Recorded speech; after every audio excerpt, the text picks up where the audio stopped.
Welcome, everybody, to the show. This is Counterclipping show number 175 for July 3rd, 2024, and I'd like to thank you all for coming out this evening. Our topic tonight is the Best of Strategy and Tactics magazine part 3. There will be a part 4. That will be the last part, which we will do in a couple of weeks, maybe after Origins. These shows do require a little bit more prep than some of the other topics that we do.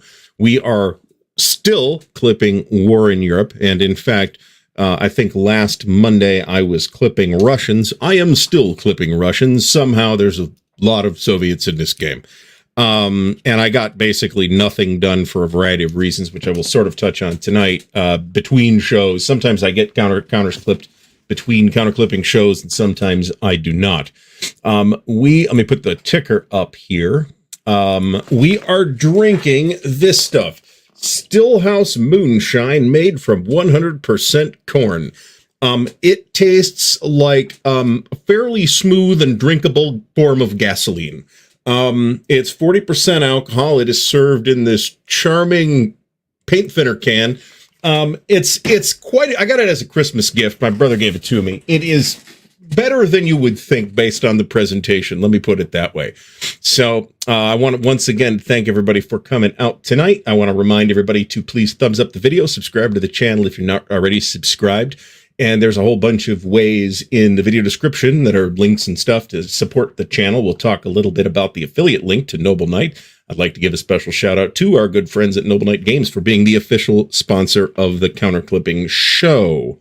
Do I have a tray for the poop? Did I screw this up? I probably screwed this. Oh, I totally screwed this up already. All right. Stillhouse is fairly cheap, so we're going to have to set this one aside and unscrew this up. So, but we'll do that after the show. But in any case, so shout out to Noble Knight, the official sponsor of the Counterclipping show. Shout out also to Dave Scott, who I presume, and Dave, please correct me if I'm wrong, is not the astronaut Dave Scott, who has just joined at the swordsman level. Super chats and super stickers are on. It's not only a great way to help support the show and the channel, but it also will get your comment highlighted, and I am guaranteed to respond, eventually at least, to a super chat or super sticker comment. So thanks in advance for all that. What else do we got? I think I've covered everything. So let's say hello before we get started on anything else. To Achilles, Bill Simone, Carl Fung. Carl, thanks for stopping by. Chet Bell, Christoph DeClerc, Krusty Captain, Dale Brady, Daniel Silverthorne, David Imperato, David Zell, Eric Goebel, HUN644 New, the legend himself, Fucko, is in the house. James Conway, Jeff Anderson, Jeff Peeler, Jeffrey Benedict, Joe Hammond, Joe Okabayashi, Joe Mentum, John Mogg, John Madison, John Stanley, John C. from the sunny Philippines, John Clark, Joe Green, Cal Harris, Mark McNair, Meandering Mike, Mo Romaniak, Mo, it's been a while, thanks for stopping by, Molotov, Cockatiel, Panzer Division, Lair, Paul Sin, Peter Welsh, Simon Hart, sorry about that, that's just how that came out, Stacking Limit, Tailwind, welcome to the shows, Tim Greenhaw, Tim Zales, Tony Mammal, Vince Ree, William Boardman, William Bird, and Wolf Dog, and I saw Charles the Torah floating around up there. This is awesome, Eric Goebel. Very good. You are now one of the few, the proud, the people who are crazy enough to buy a case blue. So, congratulations. Everything. Hey, ID Jester's here as well. Jester, thanks for stopping by. Everything's fine. I'm fine. I'll talk about it in a couple of minutes here. War in Europe is what we're clipping. Stillhouse Moonshine is what we're drinking. And like I said, it is exactly as clear as you would expect it to be. But as I also said, I assumed not, but you never know. Sometimes I'm struck dumb by somebody that might be popping in. That is unexpected. Not necessarily here, but it has happened before. If you know who Richard Bartle is, he was one of the formative influences of massively multiplayer online RPGs. He was following me on Google Plus at one point, and he was like, really, Richard Bartle is like commenting on my posts. It's so weird. So, and Stuka Joe is here. Thanks for stopping by. So in any case, there is a live link to the Discord community in the ticker. So go ahead and tick that off. And if you're watching this later and it's expired, just email me. My email address is in the ticker as well, and I will send you a personalized invite. So, what do we got to talk about tonight? Well, the first thing I want to tackle is it's been a bit since we've done an update on the campaign for the finished trilogy, and I am pleased this evening to be able to bring you, we are 67% of the way complete. Volume 1, you'll recall from a few weeks ago that we hit Volume 1, I ordered Volume 1, and I got Volume 2, and I called Noble Knight, and we all worked it out, and everything was great. As usual, they're a delight to deal with. But Part 1 is now on its way to me, and I just ordered it yesterday. I think I ordered it yesterday, so it probably should be here for next week's show. The other new news is the mystery. So first of all, before I even do that, I want to thank everybody for using the affiliate link. There's probably another sale coming up. I'm just saying. But in the meantime, if you're going to buy stuff from Noble Knight anyway, by all means, use my affiliate link, and then I get a little bit of a kickback in the form of store credit. So thanks to all of those of you who have done so. And it's been, let's say, my expectations have been vastly exceeded in this department. So thank you, and thanks to Noble Knight for being super duper partners in this regard. So we are 67% of the way. This is a little weirder because I'm not like tracking it point by point. It's kind of 1/3, 2/3, and 3/3. So I'll let you know when we hit 3/3. And in the meantime, I'm pretty sure I know what the next campaign is going to be, and it's going to be something a little bit more long term. Not necessarily more expensive, but not necessarily not more expensive. I'll talk about it when it's time. All right. So the other thing that I will mention is that we are in the 7th inning stretch on the Charles S. Roberts Awards announcements. So you'll be seeing something in that department, and by something I do mean the winners and the Hall of Fame inductees pretty soon. I'm not promising a specific date at this point because Dan's not the holdup. I am the holdup right now. So Dan will be doing the show as usual, and we might actually be doing an interview with SD HistCon folks. And SD HistCon Sex Spring Offensive, or whatever it's called, is this weekend. So hop on that if you have not seen that before. Harold was our guest on last week's Chit Show, so check that out if you are interested. Make sure I'm not missing any. Carl Creeder from the Wargame Bootcamp, Grunyard Rich. Anybody else I'm missing? Well, I am missing people, and I apologize for that. Colin Flanagan, thanks for stopping by. Battle Day they have tons of everything, including totally random stuff. The copy, I did a short today on the RuneQuest 3rd edition that I picked up. That was actually off of eBay, not from Noble Knight. And the reason I bought it off of eBay is because I have a rolling eBay search for that, and it was well under the going market rate. So I picked it up off of eBay. So in any case, so along with the CSR, so like I said, Dan's doing the show, and we are in heavy discussions about some specifics about that. But I'm doing 3 segments for the show. One of which is just the introduction. Hi, I'm Gary. I'm the director of the Charles S. Roberts Award. Blah blah. Welcome. Thank you to so and so and what's his name. Another part is the Hall of Fame announcement, and the other part is the in memoriam segment. Now, I posted earlier today that I had done a video that was really difficult to do, and it is the in memoriam segment. Let's say that, I knew 3 of the people on that list, and I was closer than many to 2 of the people on that list, and it hit pretty hard, and we had, the family loss and all that lately. So there's that. Oh, Jeffrey, I know who you're talking about. So I ran into her husband at Origins last year, actually, and I talked to him for about 10 minutes.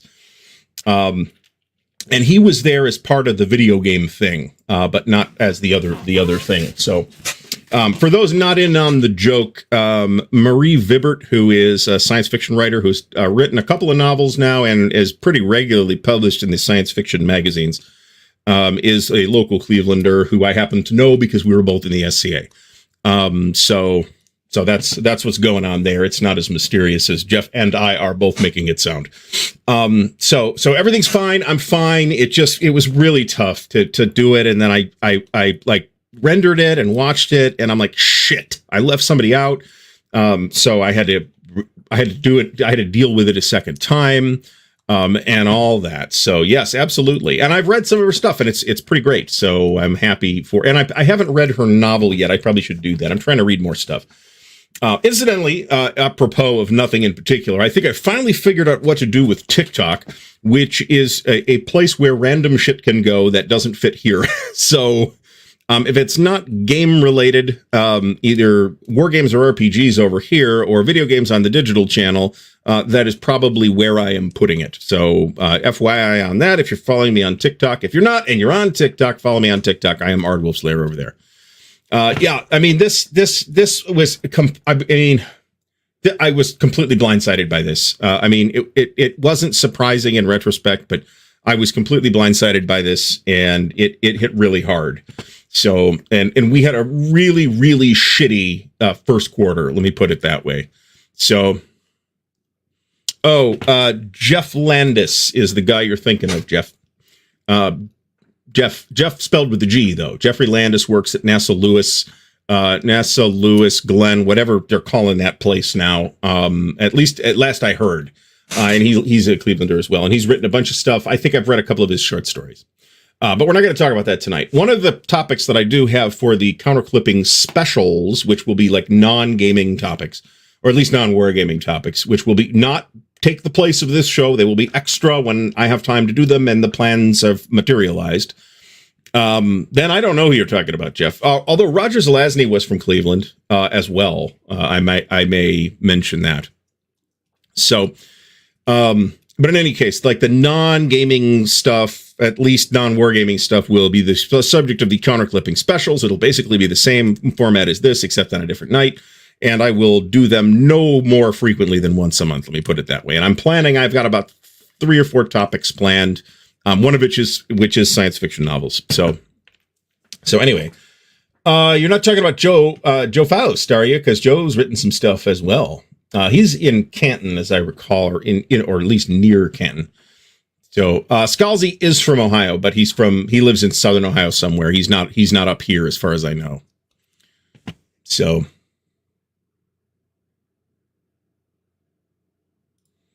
So there's an interesting question. So first of all, welcome to the show. I don't know how I'm supposed to say that, so I'll say it GZDR4EV. When we look at war strategies, does it always start with severe communications, cut food supply lines, and then cut power and electricity? No, that's all very modern warfighting techniques. But cutting lines of communication is an operational maneuver, I guess, that goes all the way back to Roman times at least. I don't know enough about Alexander to say whether Alexander did anything like that or not. So, but it is a thing that was found anciently. Let me put it that way. It's pretty difficult to get good sources for operational warfare in the ancient world, by the way. And I think that's one of the reasons why we don't see very many of those games. Okay, we're good. They're all very green. I don't know where Scalzi's from originally, but in any case, tonight's topic. How far into the show are we? Not too far. So while we might occasionally digress into random bullshit here, there's usually a topic, and we usually try to stick to that. To varying degrees of success, but actually, Joe sent me. Some of his books, which I greatly appreciated. I did not see Joe here this evening. So operational ancients is operational in general is my jam. And I like ancients, and I'd like to have more operational ancients. And interestingly, the very first game on tonight's list is, in fact, Operational Ancients. It's one of a pretty small number of Operational Ancients games. So we're going to talk about Strategy and Tactics magazine games in the Decision era. Now, I will point out that Decision Games has run Strategy and Tactics for longer at this point than everybody else put together.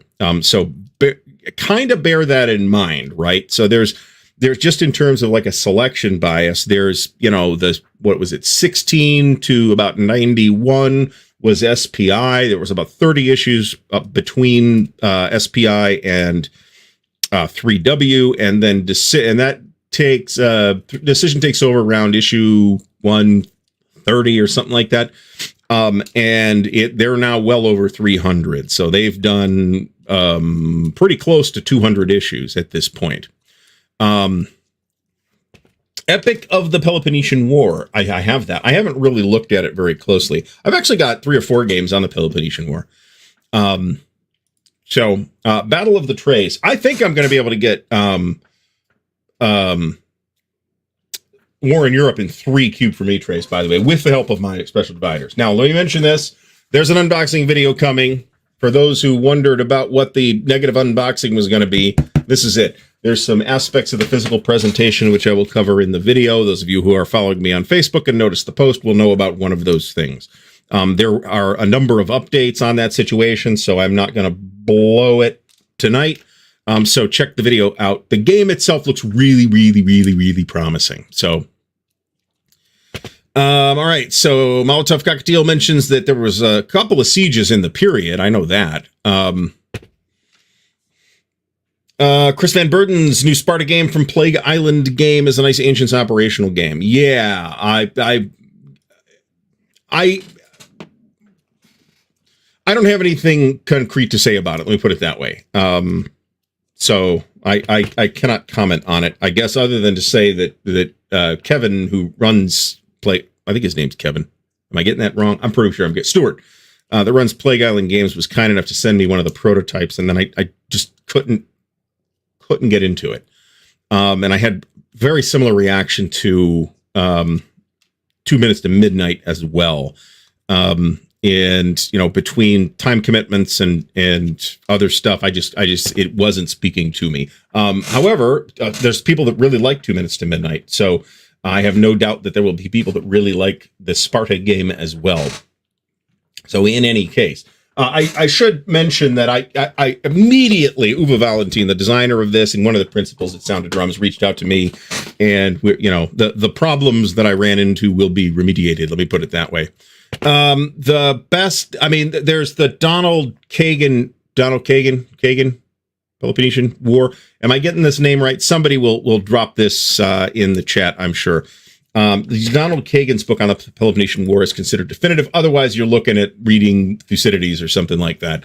If you do want to read the primary source, or the close to primary source anyway, do get the landmark annotated Thucydides. It will help you a great deal with supplementary maps and footnotes and stuff like that. I did not notice. So okay, I'm right about Donald Kagan, and the book's on my list of things to get and read, but I do not actually have it. I did not note which was the first decision issue. However, Objective Tunis is the 6th game in the Battles for North Africa series. That itself is kind of interesting. Although that's the North Africa Quad. Mike cannot put links. Nobody can put links in the chat with the possible exception of the moderators. And I don't want to necessarily open. Mike, if you want to send me that link on Facebook, I can throw it in the chat. I just opened it up.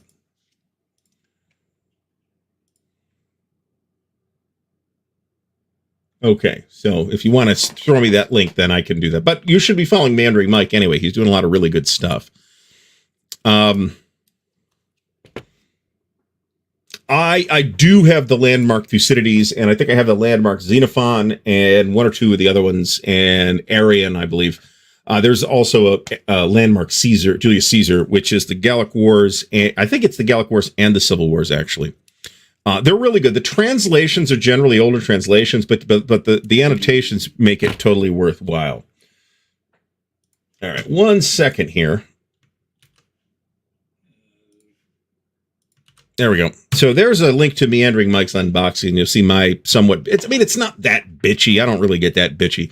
The trouble is that if I have I've done, I don't know, but I've probably done like 150 plus unboxing videos, and I have a rhythm for it. And when there are things in the box that are not as expected, my mind melts down and I become confused and the video turns out to be shitty. This has happened several times.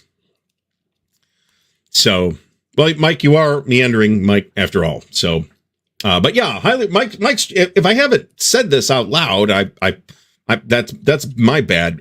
Go follow Meandering Mike, man. He needs more subscribers. His stuff is very good. Apparently that unboxing video is extremely comprehensive too. So, and I think you can click on his name in the chat. That might work. I'm not sure if that works or not from the viewer side. So let me close this. All right, so we're now going to get to the topic. So let me pull this up and let me pull this up. Our first game that we will be handling this evening is Germania. This is a Joe Miranda design, and I closed the... Okay, Germania is out of S&T issue number 175. So this was redone later on by, I think, Decision, but then it was also published by Excalibur Games, I think, as a game called Trajan. So this is one of, I think, 4 independent games they're all Joe Miranda designs. And if you look at the maps are kind of interesting because they're actually based on the period maps. No, we will not be doing. We're doing this in order of BGG rank. I will tell you that the top 5 is maybe not super duper surprised. I don't know. I was pretty surprised by number 1. Let me put it that way. So this is a pretty interesting looking set. Okay, because it's operational ancients. If I were going to pick this up, I would pick up the Trajan Ancient World series or Ancient Wars series. That's this thing, and this is actually a Decision Games version. But this was, I think, am I nuts that this was not done by Excalibur? I think it wasn't. I think it just looks like an Excalibur Games production. Although, I'm not a huge fan of Decision's covers historically. Last several years, they've gotten quite a bit better. This is one of the better ones. I will say that. So this is a pretty straight traditional game, but we do have these cards. But this is like a player add-on. So there's like some life in this as far as files and stuff go. There's 11 files just for this one. So I kind of feel like this is worth a look, and that Trajan Ancient World set, this thing, the thing that's up right now, is the one I would definitely go after. All right. So next up is a group of Soviet forces Germany, a TIE Bomba design, and this is from S&T number 220. I was about to say this is fairly recent, but it's like over 100 issues ago now.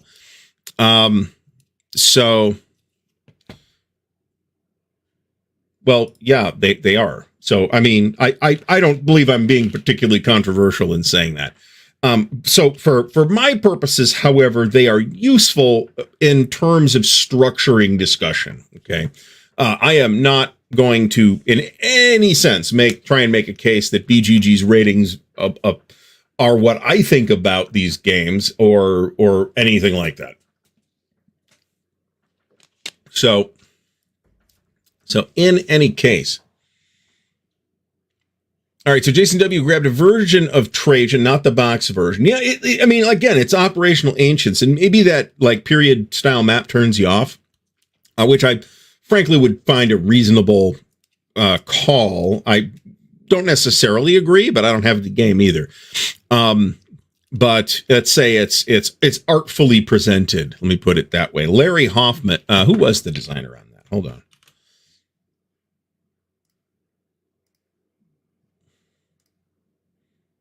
Designer on this, there's no graphic artist listed here, which is not a surprise at all. All right, so group of Soviet forces Germany, a TIE Bomba game from S&T number 220. And this is, Cold War goes hot, hypothetical, exactly the kind of thing we expect from TIE Bomba. If you are into this topic, this might be worth a look. Just at a glance, I like the cover, actually. I will say I like the cover. In this period, I don't know that I think S&T's covers were particularly awesome, but I kind of like this one. These things are going for 20, 30, 40 bucks, something like that. These Decision issues tend to go higher than the SPI issues because they were printed, generally speaking, in far, far, far, far, far lower quantities than the SPI issues were. But remember that you can get the magazine without the game now, which is actually a relatively recent development. That was not the case back in the SPI days. And they had like 35,000 subscribers, and that's a lot of copies. Any war game, any publisher, including GMT in this hobby, would be crapping their pants with glee to have a game that sold 30,000+ copies. So, oh, and there's the bingo thing. I forgot to drag that out. The same link should apply. You can feel free to do the bingo thing if you were here last week. So there's that. And yes, this can be a good sign, right? On the one hand, there was enough demand for it to warrant another printing. And I think that applies to, some of the stuff that Decision has redone from the SPI era too. Although, have they done the world's best job at curating the SPI catalog? I don't think anybody's going to try and say that it is. John, this could be the case. I just don't have any information backing this up.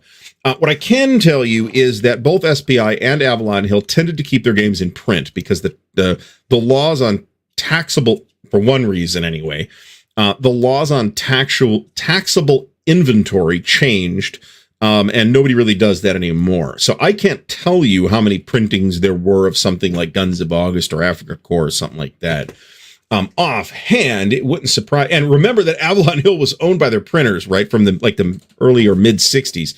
So if you have the ability to just run them off, then there's no reason why they might not have gone through dozens and dozens of printings, right? Well, this is true too. If they reintroduce errors from earlier printings, that's even more inexplicable.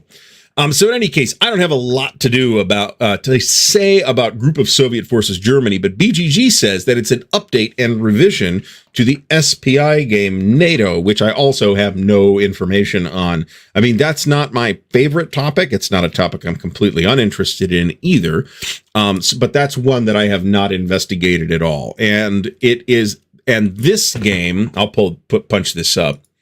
So this is the original SPI game that we're talking about, this being an update of. Now, the problem here is that I feel like, at least today, the Victory Games game called NATO, which is not at all related, I think has a higher profile, as I think generally Victory Games will tend to, because they I think generally did a really good job. So it's an update of this old SPI game. All right, so moving along, we have a fairly interesting one, actually. This is another Joe Miranda design. This is Cold War Battles, Budapest 56, and Angola 87. So it's kind of a double pack in the same box. It's, again, a Joe Miranda design. Artists here say Larry Hoffman and Joe Youst. Probably that means Joe did the map. This is not going to be Joe's most enthralling work, at least based on this picture. But these are topics that we don't see a lot of. I'm not really sure that 56 Budapest thing warrants a game, at least not like a traditional hex encounter war game, which is what this appears to be. This is not a particularly bad looking. Now, the U.S. Embassy is there. That's actually hilarious. Okay, yes. So the Victory Games NATO is by Bruce. Let's just cover this very quickly. Was it? Because, I thought that was like The East is Red or something like that. I forget, though. It could have been this one. Or maybe that was in more than one game. I don't know. This is true. If I mentioned this Cold War Goes Hot stuff as being populated with elves, you do get credit for the space. So the Victory Games NATO was redone by Bruce for Compass Games a couple years ago now. It's terrific. The redo. I never played the Victory Games version, but people really liked it. It was really popular. But it was one of the very early Victory Games releases, and Bruce himself says that he was not happy with it. So he basically completely rebuilt it. It's not like a total redesign, but man, it's a significant redesign. And we've played the Cold War NATO. The Cold War Goes Hot, the Compass version. Well, I've played it once, and some local buddies have played it multiple times. And it's really strong. So Brant says that this particular game, however, Budapest 56 and Angola 87, is a pretty good double pack. And he played, this is Brant's Bailiwick right here. Joe has no signs of slowing down. Let me put it, Joe Miranda, that is. Yeah, the scale, I don't know. I mean, it is, but it's not that different. If you look at the two modern games, the Third World War has, I think, to cover the same basic area, it's still about 2 maps, right? The Victory Games versions versus the Compass versions do tend to have smaller footprints. Korean War is like this too. We covered that last week. The Victory Games Korean War is 2 maps, and the Compass version is 4, which some people complained about. But I'm not going to complain about that because I've got both. I've got enough table space to accommodate it. Ravinas Albion says there's, yeah, well, they're both Cold War battles, right? So, what I imagine this turned into was Joe came up with this idea and came up with another idea, and it turned out that the games that came out of that process were so small that they couldn't float a whole magazine game on their own, so they put them both in the same issue. That's my supposition here. Now, Brant says that they both build off the same rule system, which I would expect. Updated the old Modern Battles quad rules, and they're quite small, right? Which is one of the appeals of magazine games in the first place. Is they tend to be small. They tend to be there are exceptions, but they tend to be small. They tend to be digestible. They tend to have relatively small footprints, and they tend not to take forever to play. And that's especially going to be the case where you've got something like this, where you've got multiple games in the same magazine. This is not the only example. I know that Against the Odds has done this a couple of times as well. This is fair. There's commies in both of them, folks. I've heard this. I've heard Christoph de Klerk says he heard somebody say that they only buy second printings. I think that's fine, but sometimes there's not going to be a second printing, right?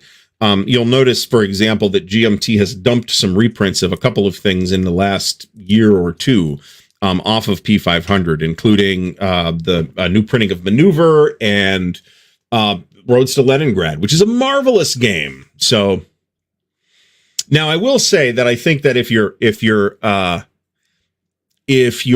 interested in the topic of Angola specifically, I am pretty sure you'd be better served by picking up the game Angola, which is multiplayer, but which everybody seems to feel is totally marvelous.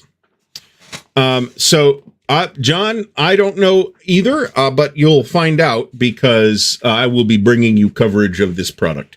I am very interested in... I'm not sure what this is really going to look like, but I am super duper interested in what they come up with. That said, so, all right. So after Cold War battles, Budapest 56 and Angola 87, we have in-country Vietnam. Now, this is a reasonably well-regarded game from the period. These are actually already clipped. So that does mean I have no idea what I'm doing. So yeah, I'm not super duper. Okay, so yeah, Carl, just go down to the video description and you just click to the affiliate link, the Noble Knight affiliate link, and then just buy some stuff. It's not more complicated than that. Don't overthink it. In country is supposed to be pretty good. This and Sea Lords of the Mekong Delta did pass briefly through my hands, and I think I was selling them for somebody, which probably would have been fucko. And I regret having gotten rid of both of them because they both looked like they had some interesting things going on. Now I do feel like we are going through the Joe Miranda hot list here. However, I got to tell you, because I think am I nuts or has there's the Thai Bamba. But other than that, absolutely everything has... this does have 2 maps and double counters. So this is one of the rare larger games that has popped up in S&T. It's not the only one. That S&T Cobra, for example. Let's see here. I guess we'll go with these.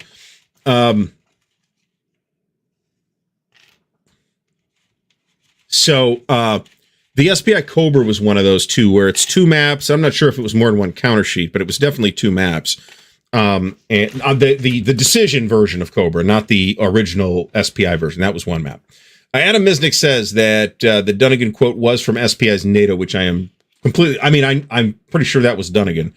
So no argument there for me. I've never owned any of the games that it may have appeared in. Although I do have the China War, but I'm pretty sure that was not one of the suspects. So, and I guess I have Berlin 85 as well, but that kind of thing is not going to be in Berlin 85 either. All right. That's, I mean, not all, right? But probably 80, for the last 20 years, probably 80% of the designs popping up in S&T at least have been Joe Miranda or Ty Bomba games. So for a while, Ty had the outlet of Modern War Magazine to do his random hypothetical things, but that it is no longer a viable option, right?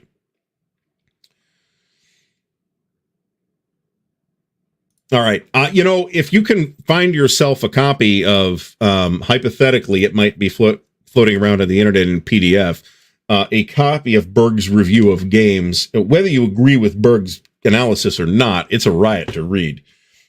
So I'm just saying, and I guess Rainer Knizia has 732. So good for him. But we're not, we actually have to work day jobs here in this hobby.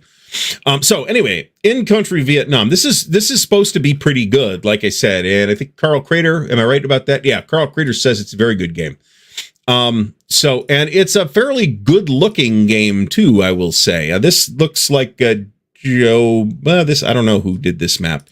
Is that listed? It says Larry Hoffman. Well, whoever's responsible for the map, I think, did a pretty good job.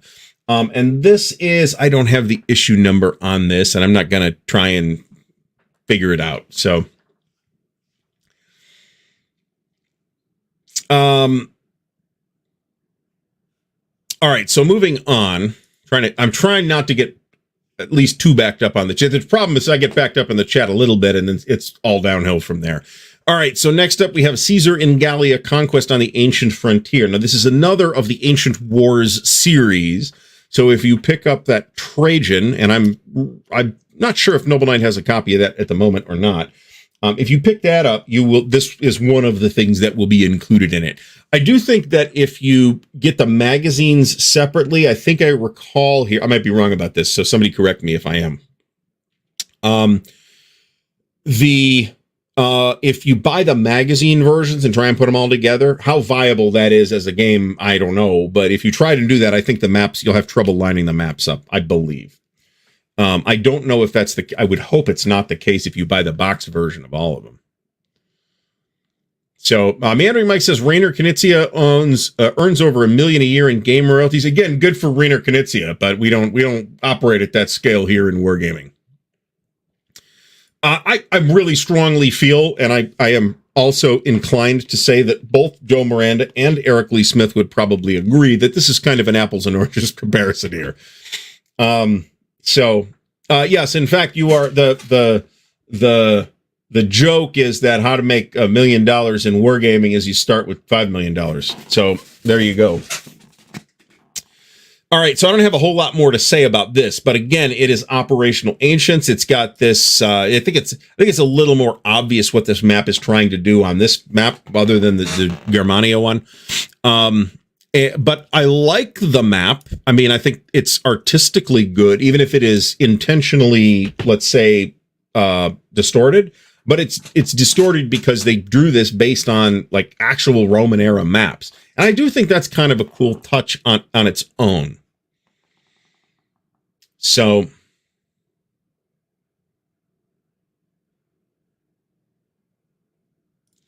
right, Jeff Beeler is trying to figure out when S&T disappeared from Wargame stores. When the Wargame stores disappeared. I mean, I know there's some, but there's not a lot anymore. And I don't know. I would imagine you can get S&T through game distributors, but I haven't been involved in the retail side of gaming in a decade, so don't ask me. Maybe you could go to your game store and see if you could special order it, because if so, then whoever their distributor is will have it. There you go. So, yes, that is definitely true. Like Case Blue, for example. All right, moving on from Caesar in Gallia is a very interestingly titled Joe Miranda design called When Lions Sailed. This is S&T issue number 268. And this is Global Naval Conflict in the 17th Century, which sounds fairly interesting. This might be the one of the rare games that deals with things like the Anglo-Dutch Wars, for example, which is a topic that is admittedly not super easy to do a game on, just because of sourcing, if nothing else.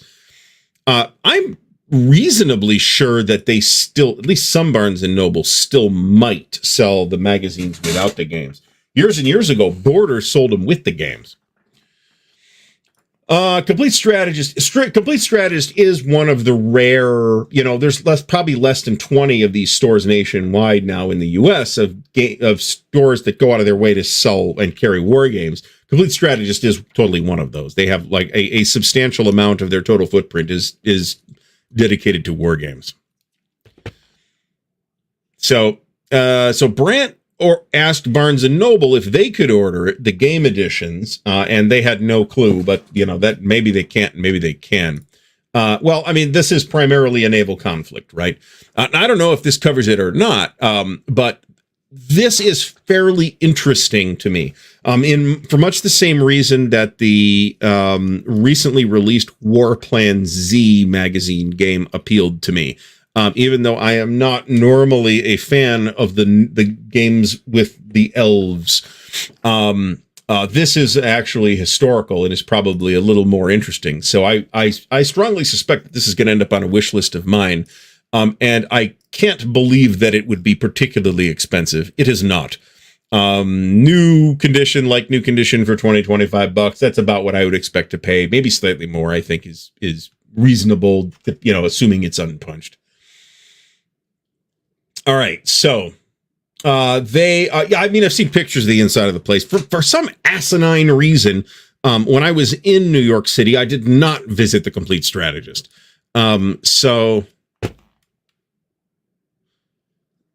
Beeler asked Canadian game distributors, or they required you to subscribe to S&D through them and then your local store. No picking and choosing.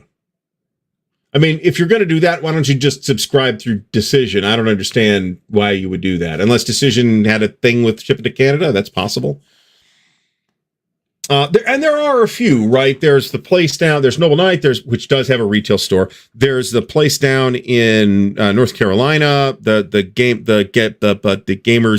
Gamers Armory. And there's a place like in Missouri or Kansas or someplace like that. There's the Sentry Box in Calgary. So they're out there, but they're uncommon. And the closest we have in Ohio is the Soldiery right near the Cleveland Airport.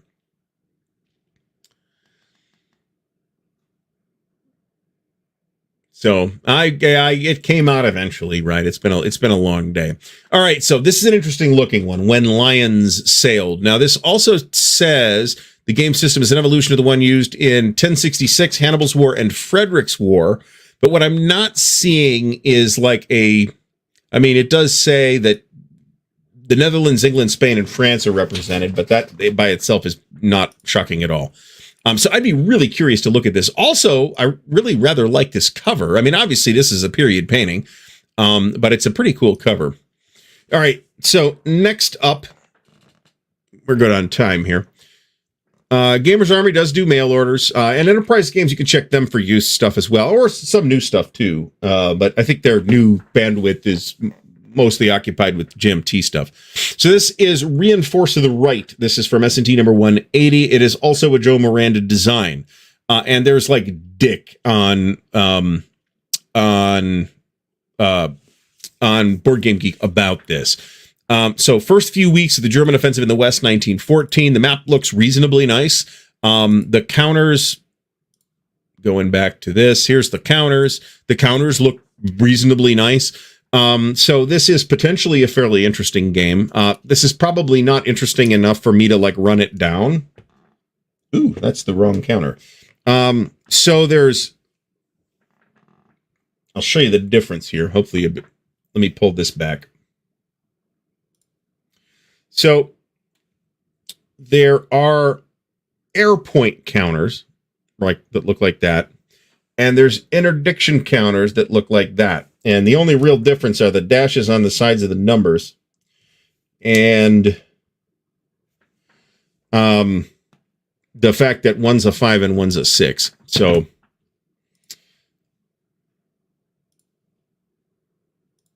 there we go. All right. So yeah, reinforce the right.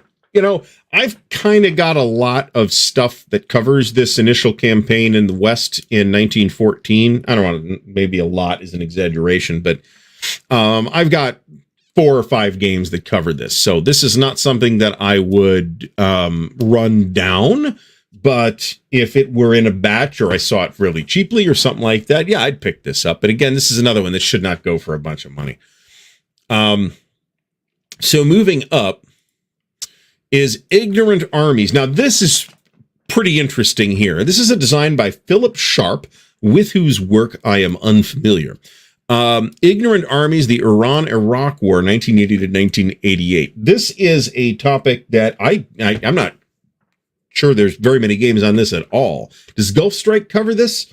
Because that's the only thing I can really think of that even might cover this, other than this and maybe a very small number of other magazine games. So for that reason, it's covering this Iran-Iraq War in the 80s. You know, this might be, if you're interested in this topic, this might be worth a look. So Meandering Mike's subs went up. Anybody that isn't subscribed already to Meandering Mike's channel, I do encourage you to hop over there and give him a subscription. He's doing good stuff over there, and he has millions of games in his library. So, and there's some talk about Games Plus around Chicago here as well. I don't know if it's unique. I suspect there's at least 1 or 2 other games on this topic, but there's not many, I can tell you that. Now, the other thing we will immediately notice is that it is a hex and counter game as well, which is cool because I mean, you know, does it matter? No, but I kind of like hex and counter games, right? Now, the question is, and I mean, the counters and the map both look pretty good. There's like no extra credits here. This is from S&T 215. Designer I'm not familiar with. I'm not sure a lot of people are familiar with this designer. All right, what is not done here? Not much. By not much, I mean not many Russians are left, actually. Manders mentions that, yes, but only slight. Mike, you've got about 10 times as many games as I have, and I have too many games. So, and then Brandt mentions that GDW Sands of War has some Iran-Iraq scenarios in it. Brandt, correct me if I'm wrong. That is a tactical or grand tactical or maybe operational game, as I recall, though, right? But if you are interested in this topic, and, you know, I was interested enough in miscellaneous Middle Eastern shenanigans enough to run down a copy of Gulf Strike. And then, of course, you're welcome, America, because as soon as I bought a copy of Gulf Strike, Mark is like, oh, yes, Yves Rattel and I will be redoing it for VUCA Simulations. I'm like, fuck. So I'll have both of them again. So the soldiery is in Cleveland. It is just north of Cleveland Hopkins Airport. If I said Columbus, I apologize for that. I'm screwing this up. The soldiery is in Columbus. It's right off a high street. It is not worth your time for war games. They do have some other stuff. They got plenty of miniatures and regular board games. It's not a bad store, assuming you don't mind the aroma. But for war games, it's not worth your time. If you're in Columbus and you're looking for war games, you're better off with the Guard Tower, who will at least have some war games. The store I'm talking about in Cleveland is the War Zone, just north of Cleveland Hopkins Airport. So I will apologize profusely for screwing that up. There used to be it's been like a long story, and it has passed through the hands of several people over the long history of that store in Cleveland. But the store that is now the War Zone, or War Zone Matrix, if you like, started out as the Soldiery Cleveland, just up the street off of Rocky River Drive. So if I keep screwing that up, that is because I have been around forever. So, all right. So, Perfidious Albion says Sands of War is part of GDW's first battle system. I never really read that as a system, more as like a line of products that were relatively easy games. But I never played any of them, so I have no idea. I was always strongly turned off by the box covers. I recognize that is superficial, but at the time I was doing more RPG stuff than wargaming too, so I wasn't just buying every random goddamn thing either. Interesting. And I find this believable too. I mean, a game simulating the Iran-Iraq War in the 80s might not end up being particularly interesting, or action-packed, let me put it that way. But it might end up being a very interesting model. I mean, lots of folks complain about Victory Games Vietnam, which is an absolute classic, is that it's dull to play, which is, they're not wrong. It kind of is. You need the right people to play that game, right? So, all right. So moving on from ignorant armies, I think this will make it on a wish list of mine as well. Next up is Drive on Kursk, July 1943. So this is a redo of a reimagining of the original Kursk designed by Eric Goldberg back in the SPI days. And my understanding is that it is a fairly different game. I don't know if that's the case or not. This does say, it says digital implementation. Is that a new listing on BGG's part? But then it doesn't list this as a reimplementation of that. So I'm not really sure what to think about this.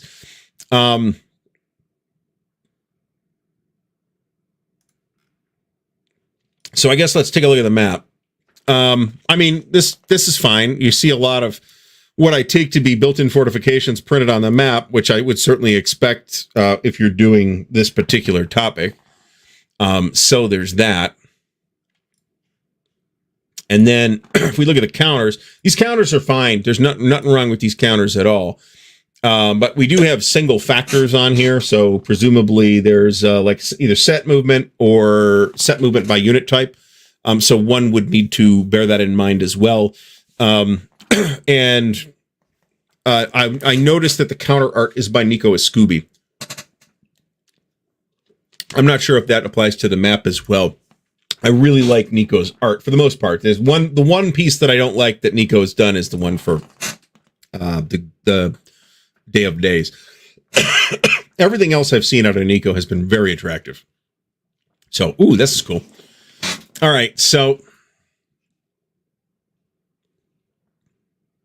Jeff Beeler says that ignorant armies shows the growth of the Iranian Republican Guard's military strength. And Carl says that he'll be playing Vietnam 65 to 75. I mean, there's no real reason to play the Victory Games version at this point, unless that's the one you have and you don't have and don't want to buy the GMT version.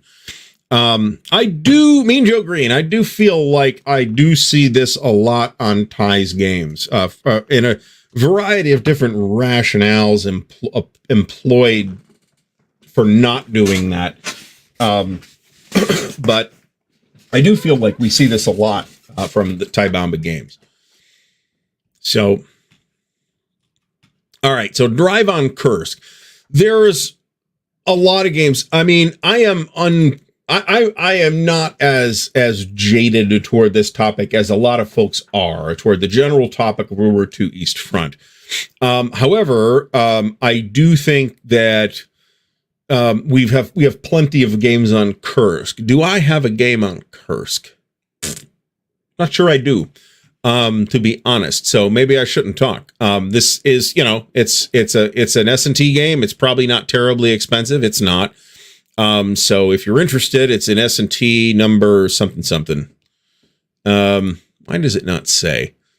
And they got these terrible pictures too. I don't know, 253, something like that. I did not get all of the, it's 2008 release, I can tell you that. All right, next up is, all right, I'm trying not to miss anything here. That was either TSR or SPI, or not SPI, but 3W. I actually picked that up fairly recently. If we're assuming we're talking about the S&T game, I just picked that up recently. All right, so this is Constantinople, Bulwark of Empire, 641 to 718.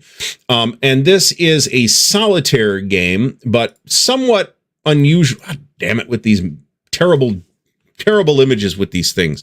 It is a hex map. I would expect this kind of game on this kind of format, meaning a magazine game, I would expect it to be a point-to-point game, but this is not. And the fact that it's a solitaire game.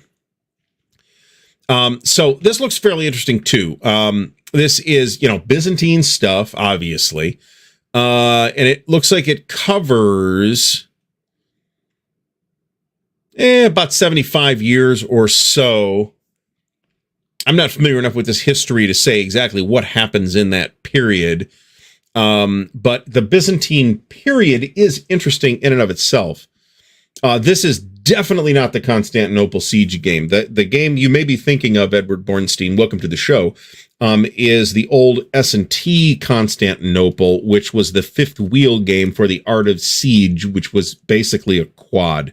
I don't think of Art of Siege as a quad. It's totally a quad. Yes, this is true. This does make more sense as a solitaire game. In fact, you could get a States of Siege game out of this, and I'd be a little surprised if there wasn't one, to be honest, considering how many States of Siege games. I don't know. I think there's more games about Barbarossa than there are about Kursk. But there's no shortage of Kursk games. But the East Front is so big and it lasted so long and it sucked up so many resources and so much happened that you could get, hundreds of games out of the East Front and not particularly repeat yourself if you don't mind a little bit of overlap, right? So, moving on. Drive on Moscow, Operation Typhoon. Speaking of which, there's a lot of games on Operation Typhoon too, and I've got at least 4 of them. All right, so this is a Ty Bomba Joe Miranda tag team event. Artists credited here are Nico Escubi and Joe Youst.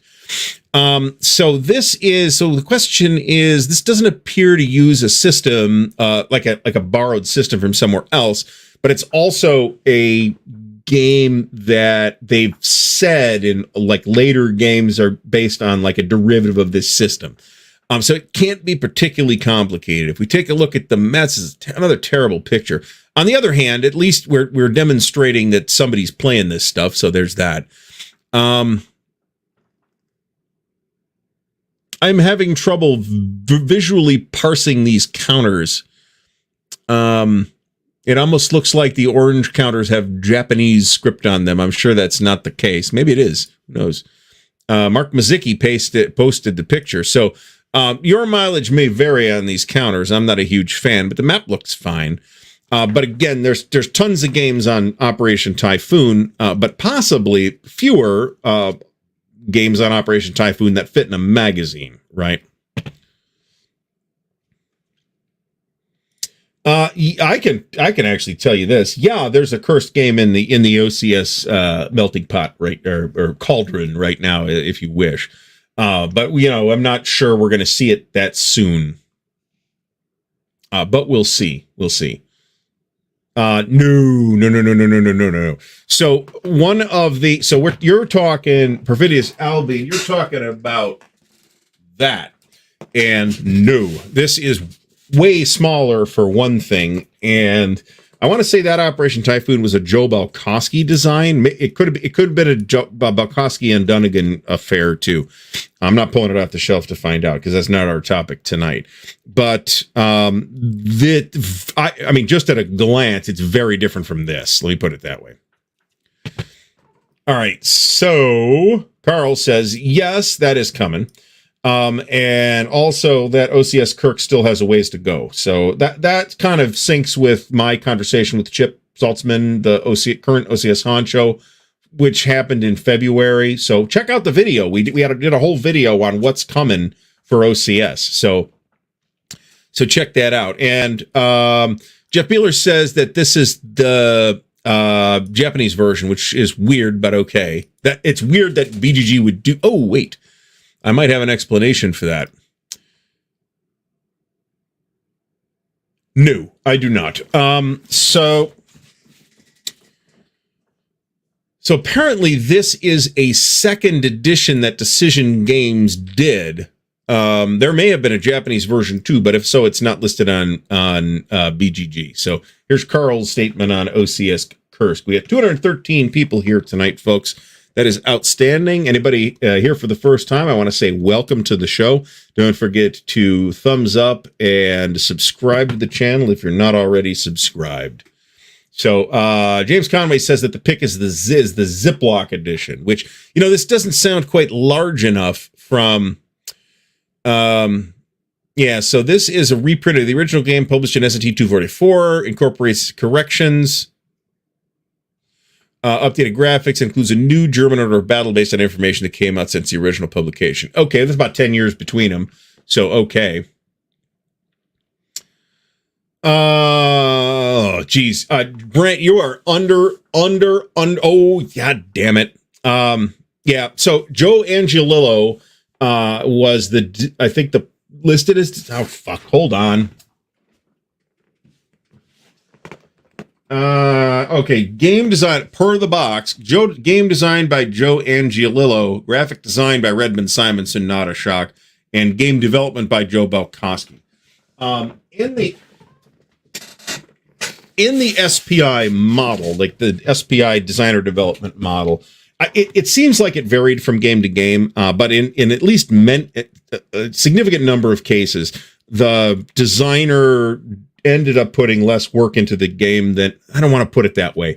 In at least some cases, the developers did substantial design work as well. Let me put it that way. I don't want to like make somebody mad. I do that very skillfully otherwise. So what Brant's talking about here is this giant footlocker that Grognard Sims puts out of Death Ride Kursk, which is like, to get the whole thing, it's like, I don't know, 15 different boxes. And for a while they were selling this like highly limited collector's edition where you got like all the games in a huge wooden footlocker.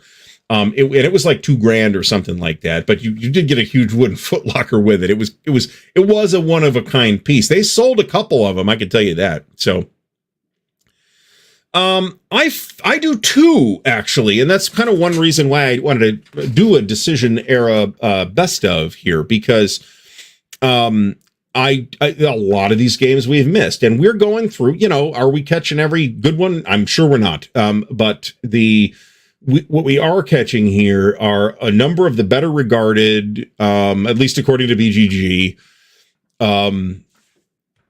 decision games S&T issues. Now, remember that they've got two other magazines, or they had two other magazines. Now there's only one. Okay, that didn't go there. Now there's only one since the demise of Modern War magazine, but, you know, there's a lot of games here, right? There's like hundreds of games here. And, you know, some of them are good. So, you know, let's talk about that. John Stanley, thanks for stopping by. I haven't checked this. And I'm pretty sure they didn't have it in stock when I checked, because I was actually running searches for war games on Noble Knight's website, just like sorted from high to low price, just to see what the most expensive things that they had were. I don't remember everything, but like Up Against the Wall Motherfucker was about $1,000, and the like some of the Marshall Enterprises La Bataille games were in that neighborhood as well. So I would expect Noble Knight to charge a pretty penny for this, but they literally did like 4 of these. So I mean, it's not like there was a lot of them. So in any case, moving on from you know what? Since we mentioned that, yes, and Death Ride Kursk is Kursk at the platoon level, and yes, it is fucking insanity. Now, there are people that really like this system, and Harold Buchanan actually did an interview with the folks at Grognard Simulations a couple years ago now on his podcast. And he talked about it. I'm like, this actually sounds fairly interesting to me. But they are pretty expensive. I kind of would like to check them out at some point. I got a copy of Eris at one point. That has since been paid forward to somebody else. But I would like to check out that system at some point. But then they started doing the Normandy stuff, and that's actually a little more interesting to me. Doing Normandy at the platoon level is also crazy, however. So So, did somebody actually do this? I'm unaware that somebody actually did this, but this sounds like right out of the Critical Hit playbook to me. Michael Avanzini mentions that it just covers the southern sector at the platoon level. Okay. I didn't realize that. I thought it did the whole thing, but it's I mean, I would not characterize it in this way. I mean, the unit scale is the same, but I would not characterize it in this way. The Death Ride series, which I have glanced at, has a pretty sophisticated system. So I would not want to say, I don't think Panzer Blitz, except maybe in the vaguest way, is really even an inspiration for Death Ride Curse. Let me put it that way, from what I've looked at so far. So anyway, but in terms of unit size, yeah, it's the same scale. All right, so before we get any farther behind here, folks, I would like to hand things off to our good friends at Noble Knight Games, the official sponsor of the Counterclipping Show. So take it away, Noble Knight. Here at Noble Knight Games, we've been carefully growing the world's largest selection of board games, role-playing games and dice, war games, miniatures and paints, card games, and more. Going on 25 years now. Our rustic castle contains more game and hobby goodness than you can shake a stick at. Complete with careful packaging and the finest customer service the land can provide. You can buy, sell, trade from anywhere in the world, just like nature intended. Noble Knight Games. All right, so thank you, Noble Knight. I was trying to get counters in the tray during the intermission, and that it was not entirely successful. There we go. Not entirely successful because I'm not moving fast enough. But in any case, we can keep going, and we will finish the Russians tonight, which I consider a major feat, frankly, considering how many friggin' Russians there are.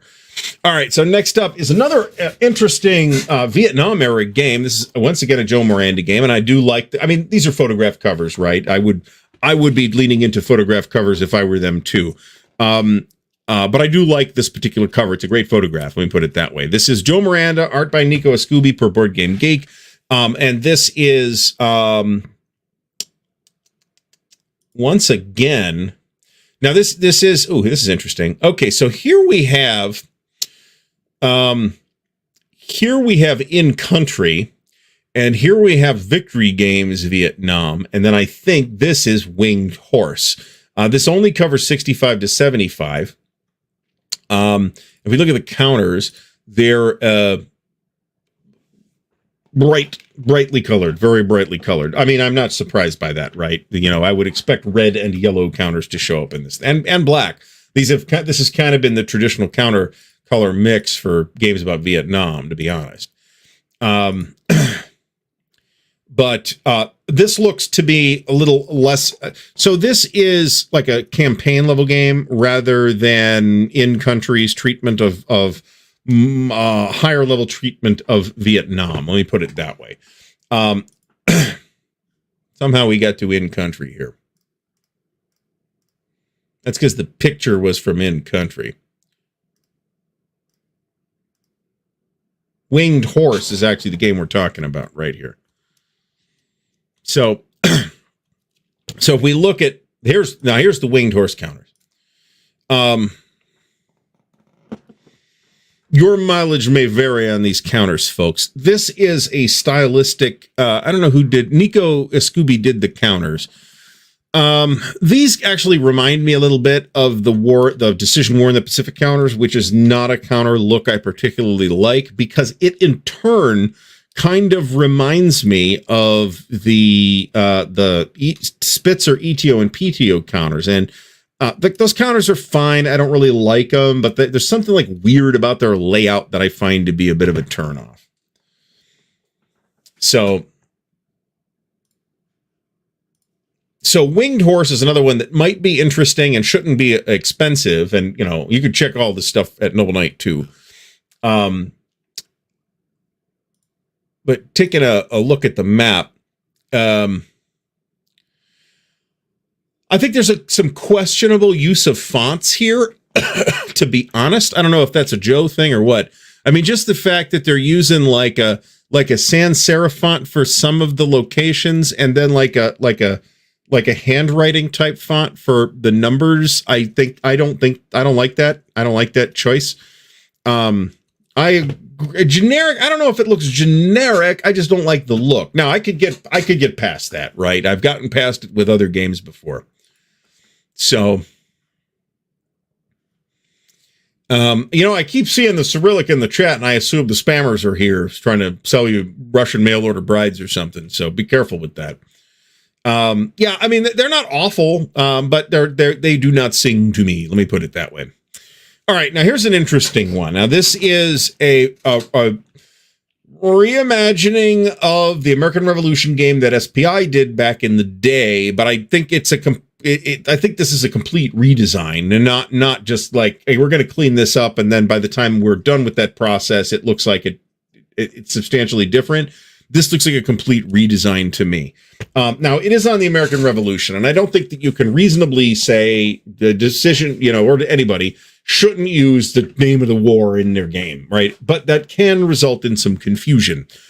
So if we look at these counters, for example, I don't hate these counters. These aren't too bad. They're an artist credit counter art by Larry Hoffman. So I'll call these counters actually fairly decent. And I think this has been reprinted. Did they list it that way? They did not.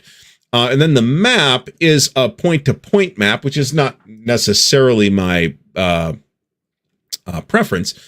But so this came out in S&T, and again, it's a Joe Miranda design, came out in S&T in 2011, and then was reprinted in Command Magazine, which of course is still around in Japan, even to this day, as far as I'm aware. And I think we did check that for CSR as part of the CSR conversation as well. And then Decision redid it as a Ziploc in 2017, according to this. And this is not a bad cover. I mean, I think this does look a bit generic, if you will, but there's not really wrong with it. So I don't really know a lot about this. I've got the S&T game that SPI did on the American Revolution. Do I? I might not. I thought I did. But I would probably rather play that than run this down personally. I don't know. I mean, I don't think I assume it's a Joe Youst map, probably. It's not a real sophisticated map. There's no doubt about that. There's nothing wrong with point-to-point maps either. It's just my preference.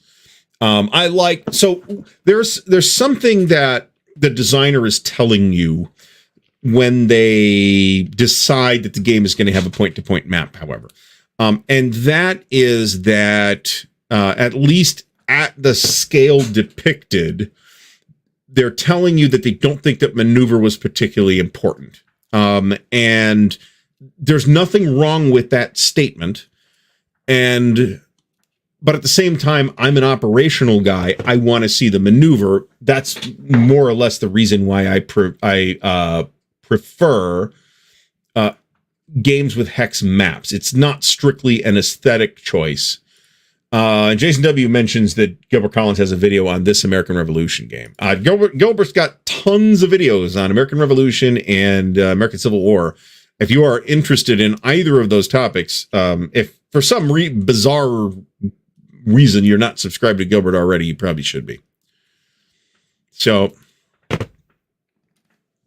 in any case, moving on from the American Revolution. Next, we have the Kaiser's War, World War I. Now, this is intermediate level strategic simulation of the last year of World War I. So it's not the Kaiser's Battle, but the name of it, I think, definitely is meant to evoke the Kaiser's Battle. I think this is a perfectly good map. I'm not sure about the counters. Not sure who the artist is either. But BGG says it's Larry Hoffman and Joe Youst, so that sounds fine. I'd say these counters are fine. That's fine. Why are all the factors in boxes? I'm not sure I understand why that's the case, other than to make the numbers smaller seems like the only real reason to have done that. But I mean, these aren't terrible counters. So yeah, this is another one where if I was to stumble, and this is designer Ty Bomba, Joe Miranda, and Joe Youst. It's like the trifecta over at Decision Games, right? And I have liked games from all three of those fine gentlemen. Let me put it that way. But this is another one that I probably wouldn't spend any effort running down because, again, I've got other games that cover this, although not necessarily at this scale. Although I would probably say if I specifically wanted something that covered this, I'd probably be looking into the 1918 game that Ted Racer did back in the day for Command Magazine, and which was later reprinted by GMT. Which was the night? Which one are we talking about here, Edward? So, American Revolution seems strategic in orientation. That game certainly does, yes. They did a game called The American Revolution. But then I started thinking, I'm thinking maybe I'm mixing it up with something else because like the game I think I have is not in a flat, and then the game that I'm picturing in my head was in the flat. So I think I might be screwing that up too. Wouldn't be the first time. All right, so next up is a cover that makes me wish to claw my face off. This is Balkan Wars, Prelude to Disaster, 1912 to 1913. Now, this is, however, a really interesting topic that there have been very few games about, and of course it's a Joe Miranda design, because why not? This is S&T number 164, and it is a quite serviceable looking map and counters. These are perfectly fine counters, and in fact, at least not all of them have center nibs. That's good. And this map is blurry from this crappy photograph. But, you know why I stopped submitting my own photographs to BGG? Because the people that were doing the approvals kept saying, this photo is too blurry, or there's glare in this photo. And yet this photo was fine. So that aggravated me, and I stopped doing it. But this map looks fine. I would, if I had to hazard a guess, I'd say that's probably based on zero other information. That looks like a Joe Youst map to me. Oh yeah, that's true. Well, at the scale, I don't know. Maybe that makes sense at the scale. I'd have to look at Kaiser's War. Mean Joe Green says that Richard Berg had an American Revolution. This is true, but I haven't looked at that at all. And that seems, I think, did that make our TSR and 3W show? And then Perfidious Albion mentions a Rebels and Redcoats trilogy. I think so. I think I remember those in the 1-inch boxes that Decision did a great number of in this general period. And then Meandering Mike says Dunnigan's American Revolution was 1972. That's super early. And in fact, the map looks pretty bad. Now that I'm thinking about it, though, my memory is telling me that I've only seen that in the flat. So I'm not sure it was an S&T game, and I'm not looking it up right now. So Balkan Wars. This is a sort of prelude to World War I, right? This is one of the things that primed the powder keg that happened in July of 1914, was the Balkan Wars that had happened a couple of years earlier. So this is a super duper interesting topic. I would be incredibly tempted to pick this thing up. And Hexy is here. Thanks for stopping by. I warned you about this earlier, actually, that this was going to kind of be the Joe Miranda show tonight, because we just got that many. Joe is a prolific designer. Let me put it that way. So we are dumping counters. We're done clipping Soviets here. I haven't counted them. I will need to count them to ensure that everything that is supposed to be here is here.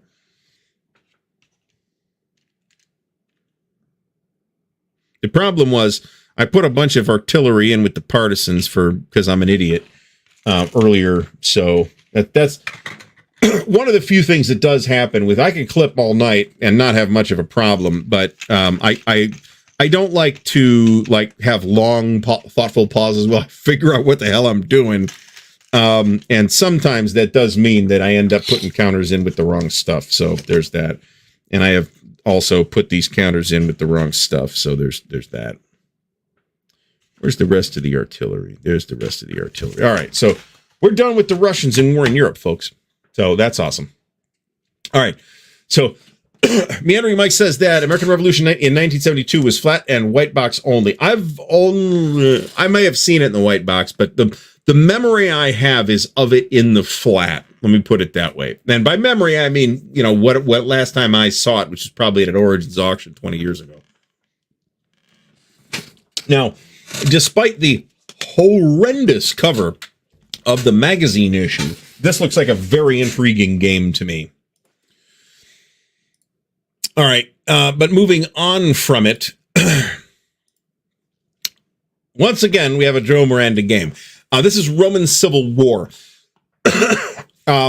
This is this part of Trajan as well? It isn't totally a part of the Ancient Wars series. And once again, we have this time the Mediterranean, a map inspired by actual ancient world period maps, which is a neat, it's kind of an affectation, but it's kind of neat as well.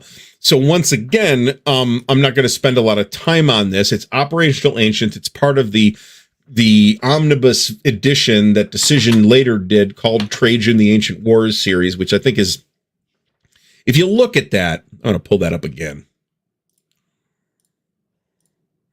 I don't really feel like this is a great cover or title. Maybe they should just called it Ancient Wars Omnibus. I don't know. I just, the title's not really selling it. And unless you happen to have been familiar with the individual games. Yeah, I mean, it's 1972. I mean, I don't know that abstract is the term I would use, but I would certainly say that it is not an incredibly robust simulation from what I remember. Let me put it that way. All right, so E4 Airman, welcome back to the show. Hope things are okay in sunny southern Ohio. So in any case, Roman Civil War. Once again, we've got the period look and maps. Once again, the counters are fine, unless they have center nibs, which you never know. Decision in this period. Not every game has center nibs. It just feels like all the ones I have do. At least not every counter has a center nib, so that's good. But these counters are maybe a little hard to read, at least based on this image. But I don't think they're bad looking counters. Do we have an artist credit? Mark Simonich is the artist credited here. Does it say? Interestingly, there's an image on Board Game Geek crediting the counters to Rick Pavick. So that leads me to think that Mark Simonich did the map. And clearly he's conforming to the other games in the series in doing this. I mean, I think these are interesting maps. Let me put it that way. Carl, thanks for stopping by. Big stacks. I'm not scared by big stacks. I've played Europa, man. This has got nothing on Europa. This is hilarious. Faded copy of Citizen Kane to Decision for their mind-boggling mismanagement of S&T moves and fire and movement. I mean, it's not like Berg didn't have an opinion on this stuff, right? So, I'm not sure that Trajan himself actually appears anywhere here. That's the thing. It's kind of just a weird, why is it named this type of situation? All right, here's another one that looks fairly interesting. And this is in our countdown here. This is number 8. So we're getting close to a top 5 here. How much time do we got left? We'll be fine. All right, yet again a Joe Miranda game. Artists credited here once again Joe Miranda and Larry Hoffman. Sorry, Joe Youst and Larry Hoffman. I've said Joe Miranda so many times tonight that I'm getting confused. This looks super interesting, actually, and this is once again Byzantine era period. We don't really see that much traffic in Byzantine era periods. Like somebody was asking on Facebook, I think the other day, is there a game about the Battle of Manzikert? And yeah, I could point them at Seljuk, which is coming up from GMT fairly soon. It includes the Battle of Manzikert, but it's an operational game. And that's not in, Manzikert's not in Cataphract. And I'm like, this seems like a missed opportunity. Like there should have been a Cataphract 2 or something like that, right? So, yes, thumbs up to, we got 215 people between all platforms here. So once again, anybody that's new to the channel, thanks for stopping by. Please do give me a thumbs up and a subscribe if you are so inclined. So this is an interesting and attractive cover. It's another photograph, but that's fine. Photographs can be perfectly strong covers. I am super intrigued by this, and this is already on my wish list. And this is not part of the Ancient Wars series, by the way. I've seen counters that I liked better, but these are certainly not awful. Now, my question is this a solitaire game? I don't think so. Am I missing it? No, I don't think this is a solitaire game. Which to me makes it a little more interesting, but bearing in mind that I'm happy to play a two-handed game solitaire, right? Especially one that's relatively compact like this. And then the challenge with magazine games just becomes friggin' storage, frankly. Because I'm never happy just throwing it all in a big Ziploc, right? I like this map. I like that the counters are acceptable. The topic is interesting. So Julian refers here to Julian the Apostate. And this is pre-Justinian. Do not confuse Julian with Justinian. Justinian ruled for a long time and was considered by some a successful emperor and realized by some as the person who destroyed the Eastern Roman Empire in the long term by bankrupting it by trying to reconquer the Western Roman Empire. Jason W. points out that BGG says it's 1 to 2 players. So there you go. Julian the Apostate is a fellow that turns up after there's a huge Christian presence and post-Constantine and maybe post-Theodoric or Theodosius. That is return, even though he's raised Christian, he abandons that and declares himself to be a pagan again and begins financially supporting the pagan churches, which is kind of the big thing that Constantine did, was to stop paying for the pagan churches and send that money to Christian churches instead. So we've got about half an hour left, as I recall, Christophe de Klerk. So he, however, immediately goes on campaign against the Persians and gets killed. So he's emperor for like a year and a half, something like that. So interesting topic. I'm not sure how centered on Julian the Apostate this game is, but late period Roman stuff is intensely interesting, and I wish we had more games that covered it. And the fact that we don't represents kind of a gap in Western European historiography, right? Not so much a gap in wargaming. Eric Schaefer says Theodosius is after Julian. I think that's correct. So Theodosius is the we call him Byzantine, but they called themselves Romans. Is the emperor who declares Christianity the official religion of the empire. Constantine did not do that. Constantine was the first Christian emperor, more or less. There's a little more of a gray area there than people recognize, but I think it's reasonable if you're gonna not discuss it in more detail. I think it's reasonable to put it that way. Let me put it that way. All right, so moving on to number 7, the Franco-Prussian War. Now, this is part of a loose series. This is once again a Joe Miranda design, and this is once again a game that is on my wish list. Reasonably attractive map. This is, what is the year on this? This is 1992, so it's pretty old. I think it's decent looking for a game as old as it is. If we look at the counters, they're okay. This is very typical decision-looking counters from the early to mid, maybe even to the late 90s. They did a lot of games that basically look a lot like this. And there's not really a problem with this. I don't really have a problem with these counters. They are very characteristic. So, all right. So by all means, so first of all, if I say something wrong, yes, please correct me in the chat. I am completely cool with that. So if there's that, so, but obviously Franco-Prussian War, this is not the first Franco-Prussian War game that comes in the lineage, right? SPI did one, and that's reasonably fondly remembered. This series also includes Austro-Prussian War, Russo-Turkish War, which I think I have. and Risorgimento. All of these appeared in this same general time period of early to mid 90s. This is a interesting looking game. Again, if it comes up, I will grab it. It's not on the top of my priority list.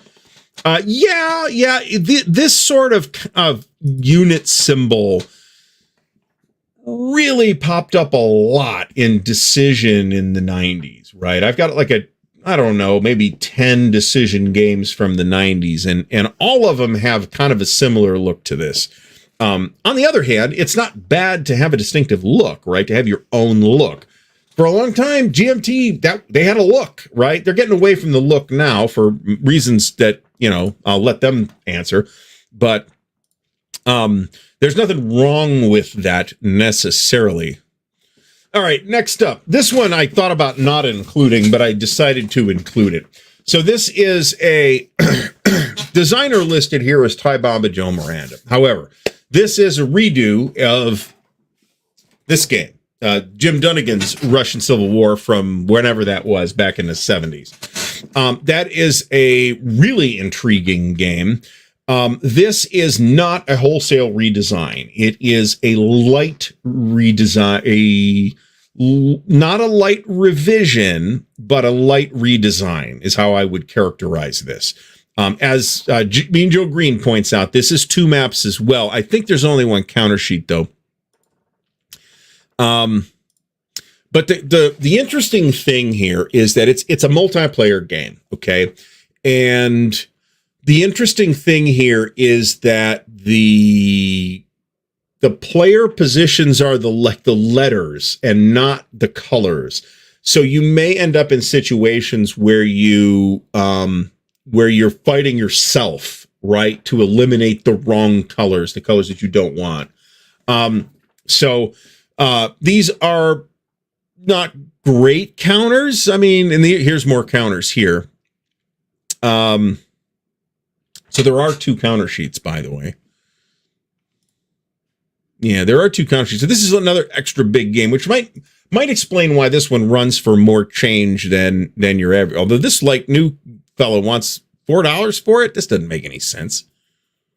Unless it's just the magazine. I hate that. I hate that. Why did you put this on a listing for the game if it's just the magazine? In any case, so decent cover. Obviously, this is our good friend Tsar Nicholas II, who didn't live out this period. But the original game is really interesting, and this is one of the relatively few games about the Russian Civil War that I don't have, but I didn't feel particularly urgent about getting it because I've got the original. This is HUN644 New. Thanks for stopping by. So, if you've got the original, which might actually be a little easier to find, to be honest about it, I don't know that I'd run this down. But this is not an example of where Decision, redesigned the game, but like they completely redesigned it, and it's like a totally different thing. That is not what this is. This is a moderate redesign. Let me put it that way. So, all right. So moving on, we are down to the top 5. All right, hold on a second. This is the wrong one. Nope, that is not the wrong one. This is actually the one we're talking about here. This is S&T number 201. And what this is basically a reprint or revision of 2 of the 4 battles that originally appeared in the SPI Crimean War quad. To my knowledge, they did not do the other 2. So if we hop over to this, the Decision version contains the Battle of the Alma and Chernaya River. Those are 2 of the 4 battles. Inkerman and Balaclava are the other ones, and they never redid those, and I'm not sure why. Designer Stephen Ross, that might be the answer right there. So,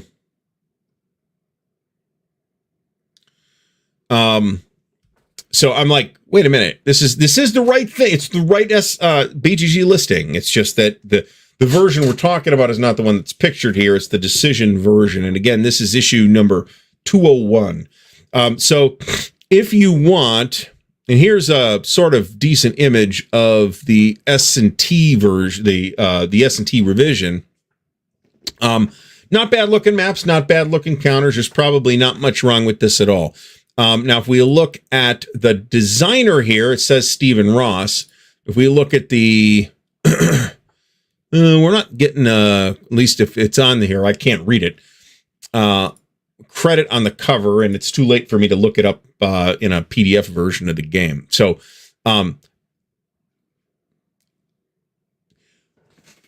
the quads in general are games that I've kind of been back and forth on over the years. As far as I've got a couple of them. I've got, what do I got? I got 30 Years' War, and I've got Napoleon's Last Battles, which I would still maintain is probably the best one. Don't I have one more? No, I do not. So that's it. Crimean War is the other one that I don't have that I'm fairly significantly interested in, because it's not a topic I know very much about. I'd like to learn more about this topic, and getting the quad is not a bad place to do that. So it's been a while since I've seen Reservoir Dogs. All right, here's one I've got. This is Campaigns of 1777 by our good friend Harold Buchanan. This is exactly what it sounds like. It's American Revolution in S&T, and let me see if there's a good version of the map. It's a point-to-point map, okay, which for this kind of thing is like, okay, is that like, again, because point-to-point's telling me, maybe I'm wrong, but point-to-point's telling me that maneuver is not particularly important, and yet this is positioned to be a campaign-level game, which suggests operational. This is an absolutely, I'm trying to find a better, is this the whole map? It is, but we'll see how big it is. It's not very big.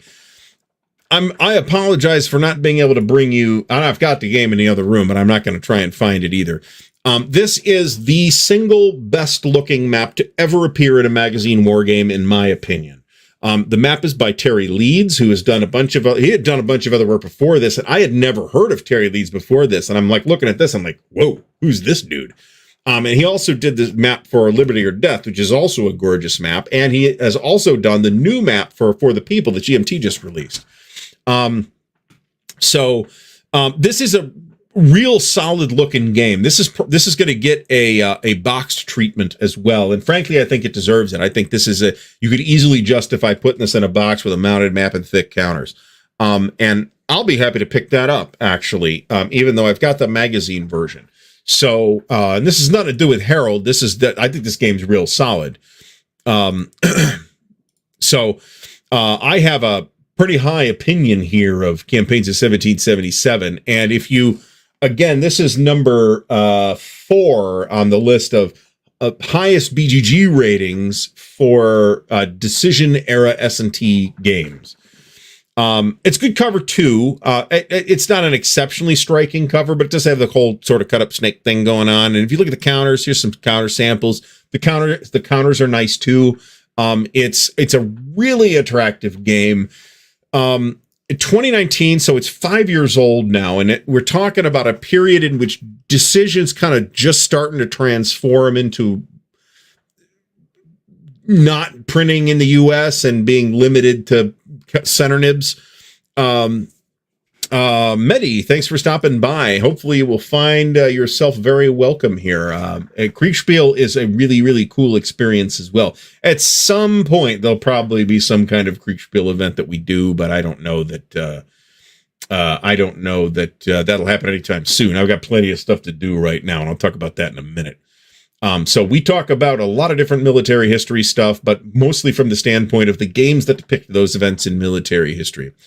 So a Molotov cocktail, I'm pretty sure, yeah, unless I'm misremembering it, I'm pretty sure. Now, I don't think you'll see it till like next year, or the year after, but I think they are doing I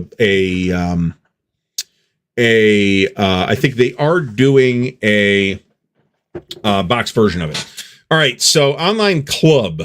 Ooh. Honestly, I would go to Board Game Geek and just start looking at games and find a game that you want to play. There's an online piece of software called Vassal. I've got a video on how to use it to play war games, so check that out.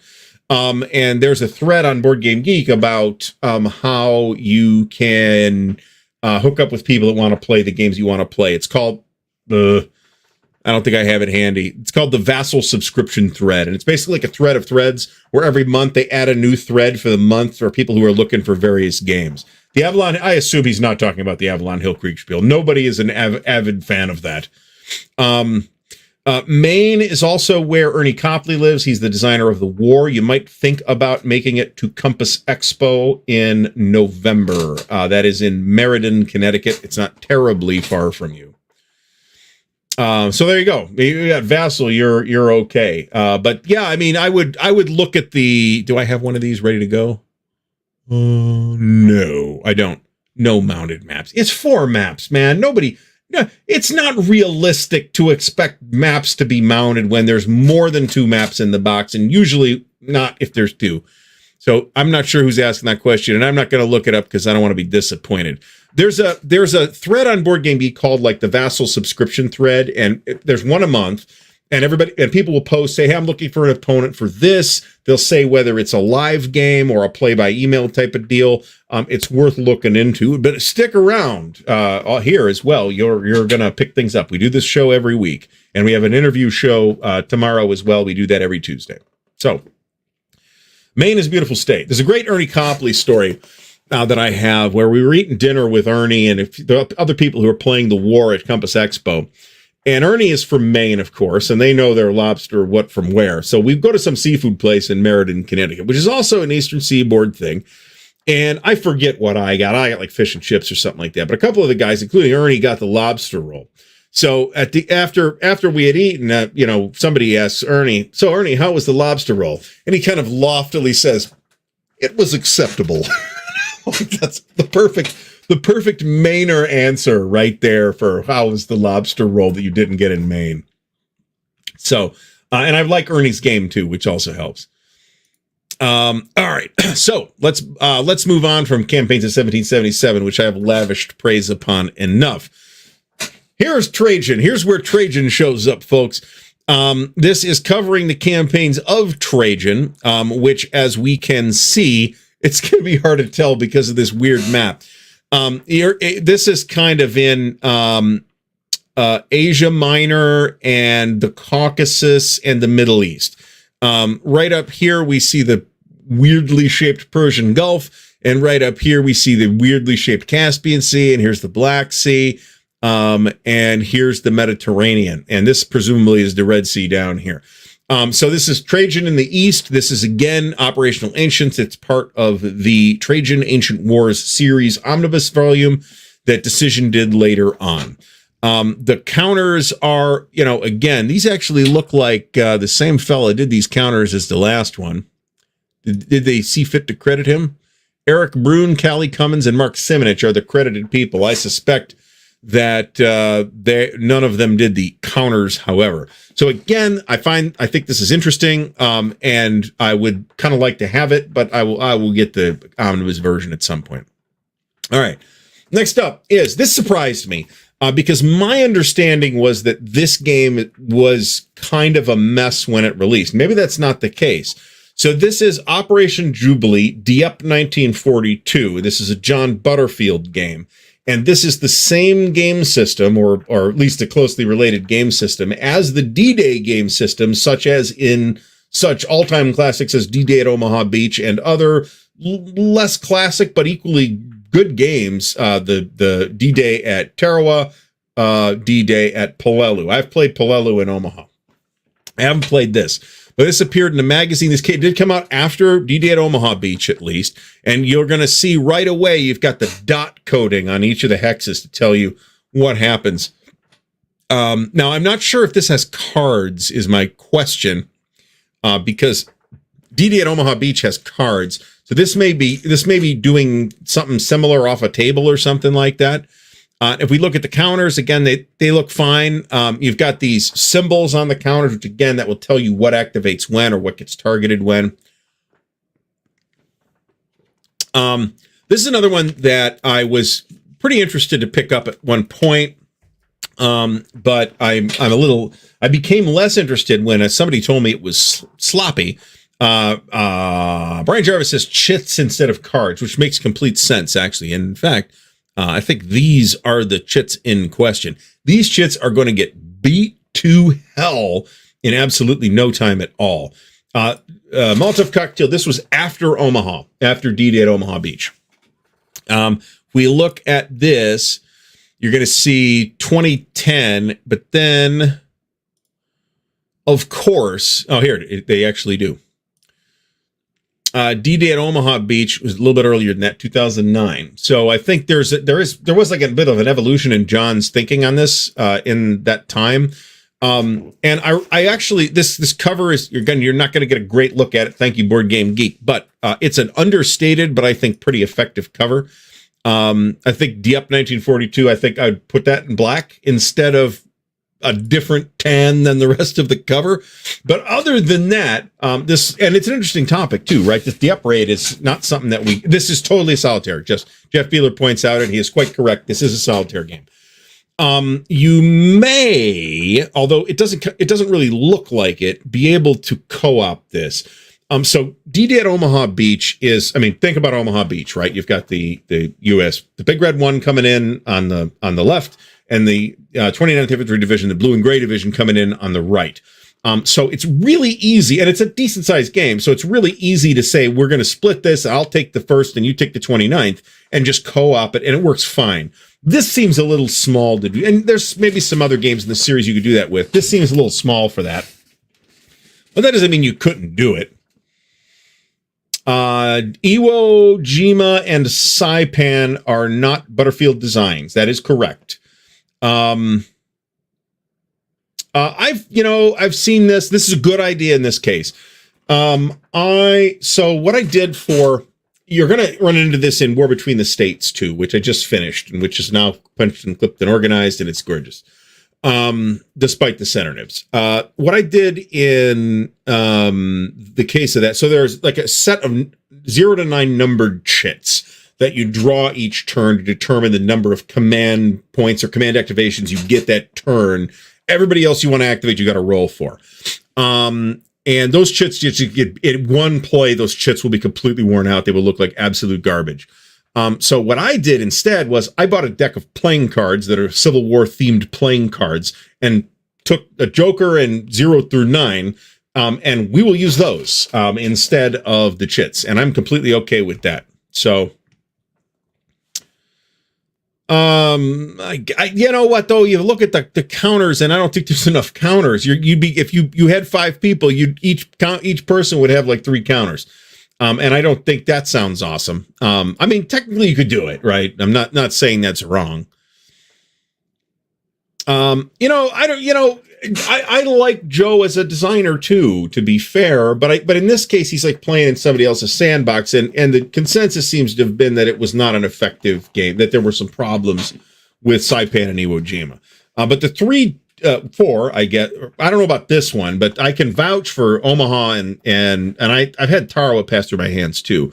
I can vouch for Omaha and Pelelu, and I think Tarawa is just as good. So, maybe do a little more research on Saipan or Iwo Jima before picking them up. So, yeah, and I've got most of it. And playing cards are cheap, right? I go buy a brick of playing cards at Costco, for Pete's sake, and I probably should have done that, because that brick of playing cards at Costco would have cost the $10 that I spent for the Civil War playing cards with pictures of Robert E. Lee on them from Amazon. So, but hey, it's thematic, so there's that. And if you get the small ones, you can use them for ASL or OBA too. So what surprised me, this is S&T number 265, by the way. What surprised me here was just that it's like the second highest rated game. That surprised me. I figured this would be lower on the list. Maybe not off the list, but lower on the list. Your beach is bigger than mine. That's what she said. All right. The number 1 game is a total shock, I think. Bruce Costello's Red Dragon Rising, The Coming War with China. On the other hand, this isn't something we see a ton of either. We did see at least one game that's pretty similar to this with in Modern War Magazine. But then we look at it, and it's an area movement game. This is nevertheless fairly well regarded. If we look at this is the Command Magazine Japan version, because it was reprinted again by Command Mag. Man, the Japanese are so lucky to still have Command Magazine. What can I say? And this is the US version, I think. but it's like clearly an area game. I don't know a lot about this. If the naval component is really high in here, then area movement makes complete sense. But if we look at the counters are fine. They're really not typical decision counters. This is counters by Nico Scooby. That might be why. I like these counters. These actually remind me of recent TCS counters, if nothing else, which Nico may also be doing, thinking about it. There is, I was at one point planning to do some video of D-Day at Omaha Beach, and then I looked, and there is a shit ton of playthrough video on YouTube about people playing D-Day at Omaha Beach. So it is a tough game. That's absolutely true. John has understood the assignment. Solitaire games should be difficult, or else you'll never play them twice. So, but decent looking counters. The map is fine, right? It's not, what is this?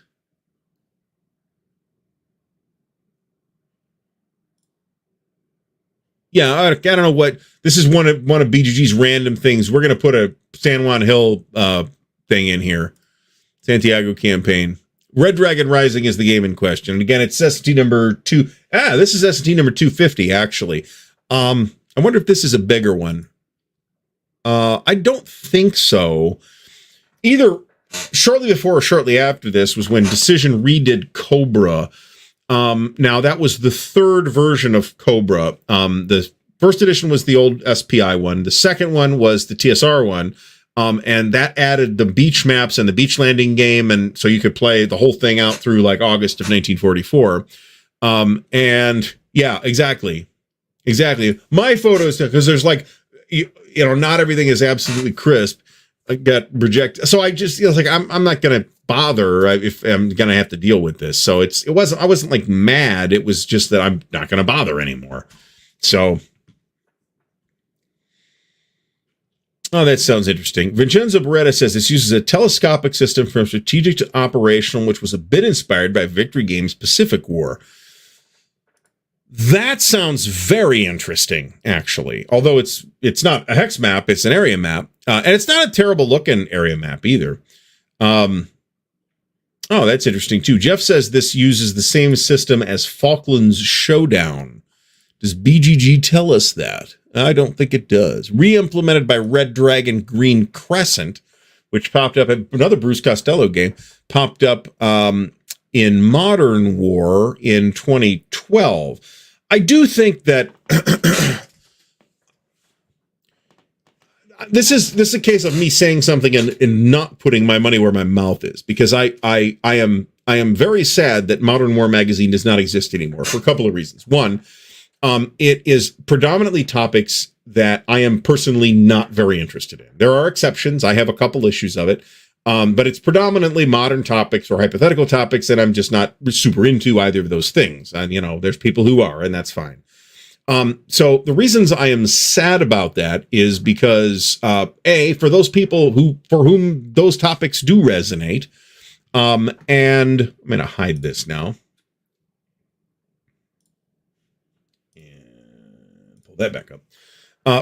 So first of all, the people who were being well served by the topical selection in Modern War magazine are now out of luck, right? You got to just hope that stuff comes out that will cover this material. And secondly, now these games are all going into S&T, and I'd rather they not. I'd rather S&T be about things like Angola or Budapest 54 or whatever. Games that are not World War II games, because those are being eaten by World at War magazine. But even a couple of the recent ones were hypothetical World War IIs that landed in S&T, because that's what Ty Bomba wanted, or Ty or Joe wanted to do. So I would, this is. So I've played Field Commander Napoleon and Pacific War, and while there is I think you could say there's a telescoping mechanic where you're kind of in the operational game and then you zoom into a tactical game. I wouldn't call it at all similar to what Pacific War is doing. When we say S&T, we mean Strategy and Tactics Magazine. It's been around since about 1968, and started putting games in the magazine, maybe 67, and started putting games in the magazine in like 1969. And ever since then, you can now buy the magazine without the game. Now, and back in the day, there was a game in the magazine, and that was that. The innovation, if you will, of putting, you know what I want to know is what is this an image of? This is Red Dragon Green Crescent. I don't know. This is a good looking map. So back in the day, it was originally published by SPI or Simulations Publications Incorporated out of New York City. And there was they came up with the idea of having, experimental games in every issue. And we are now at something like issue 330 or 340 or something like that. And it's been being run by Decision Games since the late 80s, like 87 or something like that. So yeah, Red Dragon, there we go. So this is a good looking map. I nod approvingly at this map. But this is Red Dragon Green Crescent, which is hypothetical future conflicts around the southern and eastern peripheries of Asia, as we can see on this map. So it's nice. It's a nice looking map. Do they have a real image of the map, or is it just the map sitting on? Well, here's part of it. Once again, we got garbage images on Board Game Geek. In a lot of cases, though, that's just because it's all these images, unless it's like somebody from The Office, whoever the publisher is, like supplying images to them. These images are all user supplied. So if there's nobody in, Board Game Geek that's going to post the images, then there's no images, or you only have the official images that popped up on Decision's website, and those are generally fairly low resolution. So, I'm going to get back to, I'm not showing this anymore. Oh, I'm an idiot. Hold on a second. All right. That's about the best shot of the map I've got, except for, this is for Red Dragon Green Crescent. This is a very blurry, but I think this, at a glance, this map looks pretty nice. And this is a standard size wargame map. So,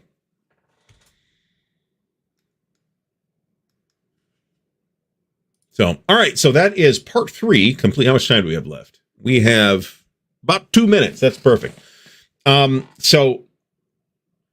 Yeah, I think they're getting better at it, but somebody's still got to put that on the BGG. So I will, I'm not going to lie. Sometimes you're kind of on the fence, and this is what makes the decision if the game looks great.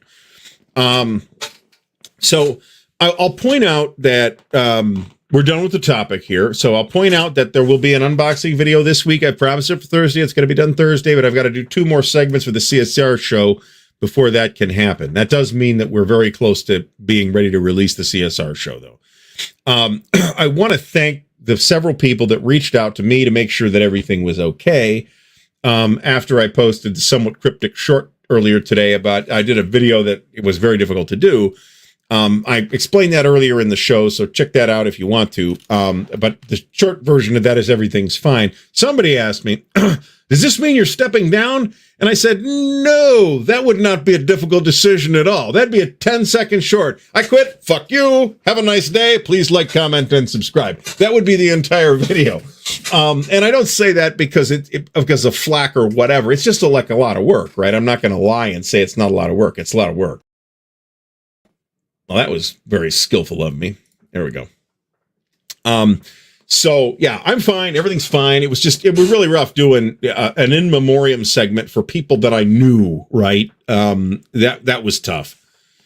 But in any case, you will see that as part of the CSR show, and then I'll broadcast it here a week after the CSR come up because I want to people to be able to see it. So, and the music was Dan's music, but it's not the goofy Dan music. It was, I had Dan send me appropriate music. So we do have a show tomorrow, and our very special at 7:30 p.m. Eastern time with the Chit Show with Dan, hopefully with Dan. Otherwise, it's just me. Our special guest will be Volko Runke, and we'll be talking about Hunt for Blackbeard. So hopefully everybody will tune in for that show. And again, we'll have a unboxing on Thursday, as you know, the usual Thursday slot. So I want to thank everybody for coming out. I have managed to not cock up the outro this tonight, although there's something weird going on with the video editing software that I use, and it's making me mad. Where it actually did screw it up. I rendered it again, and then I'm like, why does it not work? Why does this suck? So again, I want to thank everybody for coming out tonight. Hopefully we've had a good show. I feel like, hold on, we'll wash that down with whiskey. Tastes like kerosene. Anyway, I want to thank everybody for coming out. I want to shout out again to the patrons and other supporters, and that includes everybody here. Just coming out and spending time here and participating in the conversation really helps the show with the algorithm, the magical hoo-ha and all that stuff. And I really do appreciate it. Also, big shout out to Noble Knight, our exclusive sponsor of the Counterclipping Show. So everybody have a great night. We'll be back with a new show next week. There will be a part 4 of the Best of Strategy and Tactics magazine. That'll be the rest of the SPI games, but it won't be for several weeks and might not be till after Origins. So look for that about a month from now. Until then, everybody have a great rest of the week, and we'll see you all again soon.